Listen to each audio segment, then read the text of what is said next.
इस आदमी ने हैरानी से देखा कि उसकी बाह पर एक कीड़ा उगाया है और वह कीड़ा बहुत आक्रामक भी है।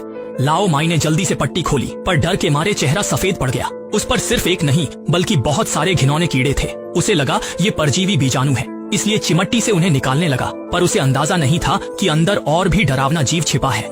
ये कीड़े तो बस उस जीव की मूंछें थीं। वह जल्दी से कैंची लेकर अपनी त्वचा काटता है। नतीजतन वहाँ से एक काली चीज बाहर निकल आती है। लाओ माई ने तुरंत पास रखा हुक उठाया और उस जीव को बाहर खींच लिया।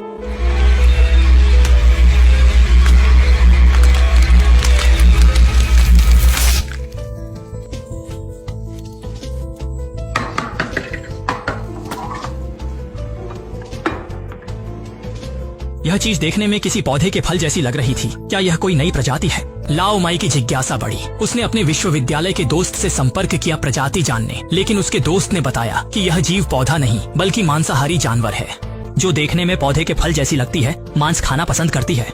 लाओ माई के शोध करने की इच्छा जाग उठी। उसने एक जमी हुई सफेद चूहे को ढूंढ निकाला। यह जीव मांस खाने का शौकीन है। फल का खोल खुल गया और देखने में यह किसी गुलदाउदी के फूल जैसा था। ये भला कोई फूल है? ये तो साफ साफ खून से सनी बड़ी जबानुमा मुंह है। इसके बाद एक अविश्वसनीय घटना घटी। खाने के बाद यह बढ़ने लगा और पलक झपकते ही इसका आकार मुट्ठी बड़ा हो गया। लाओ माई ने बर्तन का ढक्कन सीने के सामने पकड़ा और जल्दी से फ्रीजर में फेंक दिया। ये जीव बहुत खतरनाक है, इसे बंद करके रखना ही सुरक्षित है। किसे पता था कि कर्ली ने बेसमेंट की खिड़की तोड़ दी और चुपके से लाओ माई की पौधों की प्रयोगशाला में घुस गया। उसकी कार की खिड़की लाओ माई ने तोड़ी थी, इसलिए वह बदला लेने और तोड़फोड़ करने आया। कर्ली ने लिहाज नहीं किया और लाओ माई की चीजें बुरी तरह तोड़फोड़ दी। इसके बाद उसने अपना मोबाइल निकाला, तस्वीरें खींची और उन्हें ऑनलाइन डालकर लाओ माई को चिढ़ाने की तैयारी करने लगा। इसी समय फ्रीजर से अचानक अजीब सी आवाजें आने लगी। कर्ली ने नीचे झांक कर देखा तो वह तुरंत डर के मारे सन्न रह गया। वह भाग भी नहीं पाया और उसी समय उस गुलदाउदी के फूल ने उसे निगल लिया। शाओ मेई कर्ली का इंतजार कर रही थी।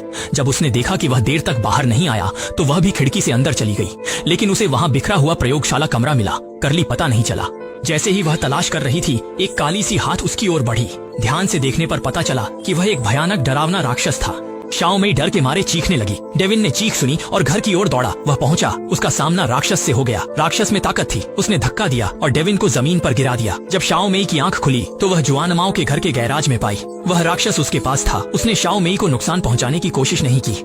असल में वही राक्षस जुआनमाओ था। दरअसल उस रहस्यमय जीव द्वारा खा लिए जाने के बाद जुआनमाओ और वह जीव एक सहजीवी संबंध में बंध गए और जुआनमाओ इस भयानक राक्षस में बदल गया। उसने शाओ मेई से मदद की गुहार लगाई कि वह उसके शरीर पर चिपकी चीजों को हटा दे, यह सोचकर कि शायद वह फिर से सामान्य हो जाएगा। लेकिन शाओ मेई चाहे जितनी भी कोशिश कर ले, अब कुछ भी बदलना संभव नहीं था। अब वह पूरी तरह से उस रहस्यमय जीव के साथ एक हो चुकी थी। इसी दौरान डेविन वहाँ आ गया। जुआनमाओ और डेविन प्रतिद्वंद्वी थे, इसलिए जुआनमाओ तुरंत उस पर झपट पड़ा और उसकी पिटाई कर दी। शाओ मेई ने जुआनमाओ से तुरंत रुक जाने की गुहार लगाई, लेकिन जुआनमाओ अब पूरी तरह अपना आपा खो चुका था। जुआनमाओ को पीट पीट कर गीली लाश में बदल दिया गया। पर हैरानी की बात थी कि जमीन पर फैला तरल अचानक हिलने लगा और तेजी से पास की कार में समा गया। कार तुरंत स्टार्ट हो गई, जबकि उसमें कोई मौजूद नहीं था। और भी हैरान करने वाली बात थी कि कार के टूटे शीशे भी पल भर में पहले जैसे ठीक हो गए। यह वाकई अविश्वसनीय था।